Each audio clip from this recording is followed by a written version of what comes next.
Pemirsa, pemerintah akan menindaklanjuti putusan Mahkamah Konstitusi atau MK yang menghapus ambang batas pencalonan presiden dan wakil presiden atau presidential threshold. Putusan MK tersebut akan berdampak pada aturan pemilihan presiden pada tahun 2029.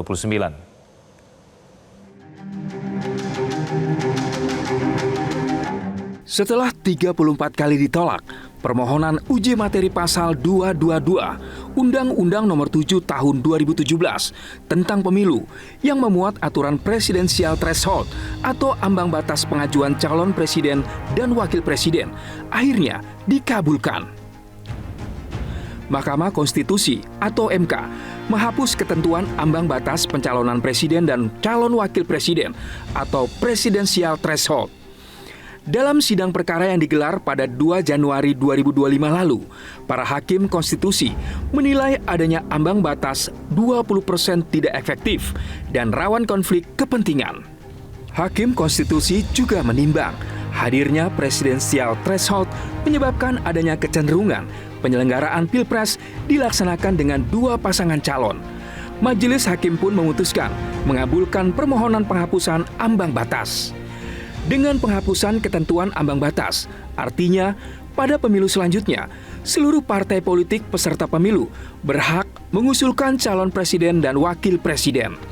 MK pun meminta DPR untuk segera merevisi Undang-Undang Nomor 7 Tahun 2017. Mengadili. 1. Mengabulkan permohonan para pemohon untuk seluruhnya. 2. Menyatakan norma pasal 222 Undang-Undang Nomor 7 Tahun 2017 tentang pemilihan umum Lembaga Negara Republik Indonesia tahun 2017 nomor 182 tambahan Lembaga Negara Republik Indonesia nomor 6109 bertentangan dengan Undang-Undang Dasar Negara Republik Indonesia tahun 1945 dan tidak mempunyai kekuatan hukum mengikat. 3. Memerintahkan pemuatan putusan ini dalam Berita Negara Republik Indonesia sebagaimana mestinya.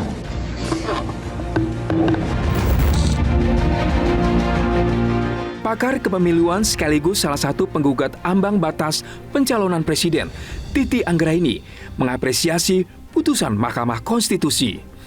Titi menyebut, putusan ini menunjukkan bahwa ambang batas pencalonan presiden memang bertentangan dengan nasionalitas konstitusi. Titi pun berharap dalam pemilu selanjutnya tidak terjadi polarisasi, sebab ruang untuk kontestasi sudah dibuka lebar oleh Mahkamah. Jadi ini luar biasa ya, 2029 Pilpres kita akan lebih inklusif, masyarakat akan lebih punya banyak pilihan. Mudah-mudahan polarisasi tidak akan terjadi karena ruang untuk kontestasi sudah dibuka lebar oleh Mahkamah Konstitusi. Dan yang paling penting, partai politik harus berbenah untuk menyiapkan kader-kader terbaiknya agar 2029 ruang yang sudah diberikan oleh Mahkamah Konstitusi itu bisa disikapi atau ditangkap dengan serius oleh partai politik kita. Ini kemenangan rakyat Indonesia. 36 permohonan menandakan bahwa ambang batas pencalonan presiden memang bermasalah, bertentangan dengan moralitas politik kita, rasionalitas konstitusi, dan juga mengandung ketidakadilan yang intolerable. Apresiasi positif atas penghapusan presidensial threshold ini juga diberikan oleh mantan Ketua MK, Jimli Asidiki. Biarlah calon presiden kita itu banyak.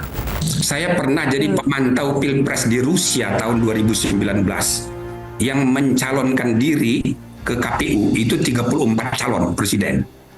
Tapi yang diterima memenuhi syarat cuma 8. Lalu waktu Pilpres pemungutan suara, Vladimir Putin dapat 76% suara rakyat. Artinya, kalau rakyat menghendaki, seorang pasti dipilih, tapi tidak perlu menghalangi yang 7 orang lainnya. Menyusul putusan dihapusnya ambang batas presidensial threshold ini, pemerintah dan DPR sebagai pembuat undang-undang kini punya pekerjaan rumah untuk membahas implikasi dari putusan MK tersebut. Sejauh ini pemerintah baru bersikap menghormati dan belum mengetahui kapan pemberlakuan aturan tersebut, apakah pada 2029 atau 2024. Sejak aturan presidensial threshold berlaku pada 2024, sebetulnya sudah banyak pemohon yang menguji aturan syarat ambang batas pencalonan presiden.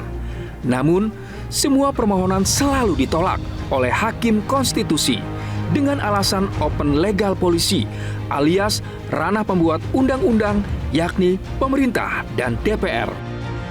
Salah satu alasan mengapa Hakim Konstitusi baru mengabulkannya adalah adanya pergerakan politik yang belakangan cenderung mengupayakan Pilpres hanya diikuti dua pasangan calon. Dan setelah mempelajari secara saksama arah pergerakan politik mutakhir Indonesia, terbaca kecenderungan untuk selalu mengupayakan agar setiap pemilu presiden dan wakil presiden hanya terdapat dua pasangan calon presiden.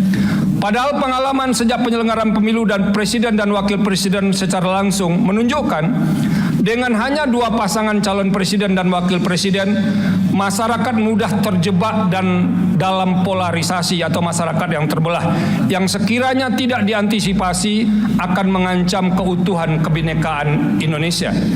Bahkan jika pengaturan tersebut terus dibiarkan, tidak tertutup kemungkinan pemilu presiden dan wakil presiden akan terjebak dengan calon tunggal.